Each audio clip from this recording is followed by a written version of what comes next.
kids want to be junior world champions, you're a junior world champion, and you're doing a camp not really where you're based. I mean, it's a drive to get to Lebanon. So why be involved with those youth camps so early on? Ever since I was 16, I felt like it was really important to give back. I give credit to my dad for that. At a young age, he was like, I want you to, start getting used to being a leader in a community and using what you've been blessed with and to give back to kids. So even to this day, just being able to go out there and work with kids and teach them and kind of show them, how I started and talk to them and give them, not just wrestling advice, but life advice is something that I love to do. So ever since I was younger, I've always, just loved to teach and coach and help out with the youth. For the kids that are at the camp, what do they have to look forward to? Because there are 5 big names with you, David Carr, Kenny Korth, Sammy Sasso, and Carter Sarushi that are going to be given the instruction. I think just looking forward to having fun and just learning. I think a lot of times, even as kids, we get caught up in the whole winning thing. But just coming to a camp to learn from guys that have kind of experienced what they have and been through the youth wrestling and the high school wrestling. So just people to learn from and to have fun with, and just people to that they can kind of relate to, and we can also relate to them. The sport is experiencing some growth right now. When you have big name guys coming into small towns all across the United States in camps like this, how does that push the sport forward? It grows the sport when your leaders are active and they're out there and they're giving back to the community. It inspires other kids to one day do the same. So I know for me, when I was younger, whether it was me going to a Jordan Bros camp or even someone local is like, that they inspired me to want to give back as well. So I think it just grows the sport and it shows kids that they can be, they can be that leader as well. Moving the sport forward, women's wrestling has a very large role in that. And specifically our area of Pennsylvania, almost half of the female high school wrestling teams in the state are from PIAA District 3. So what role do you see women in wrestling going forward? I'm glad you brought that up because I think women's wrestling right now is like the fastest growing sport.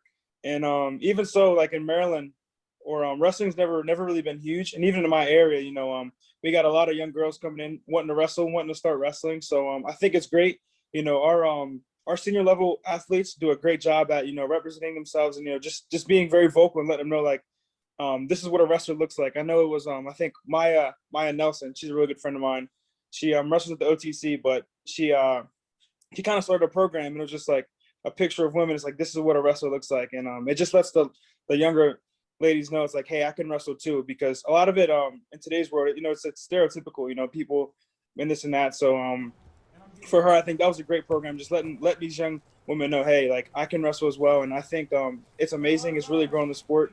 They're doing a great job at, being ambassadors and great leaders and just really carrying themselves well, As an ambassador of the sport and the guys that are going to be with you, do you guys kind of get excited when you see a female wrestler come onto the mat, come into the camp, because this is an opportunity for us, just to grow that plant just a little bit bigger, because she's going to talk to a friend and it's just going to multiply. No, yeah, 100%. And actually, my most recent camp, I did a camp, I think it was like a week and a half ago, and the two participants that picked up on the most technique, they were 2 young girls, 2 young ladies. So and I told them that, I was like, hey, listen, y'all are killers, man. Stick to it. Tell your friends, come wrestle. Because they were beasts. They were dedicated to be there, and a lot of them outworked the guys. So I think it says a lot. Can I ask you about the Nittany Lion wrestling rule? Because going to the Olympic trials, it seemed like 3/4 of the qualifiers and 3/4 of the entries were all out of your room, and obviously everybody's flocking to the great facility up there at Rec Hall. What's it like when being in that room on a daily basis, knowing the competition level that comes in there?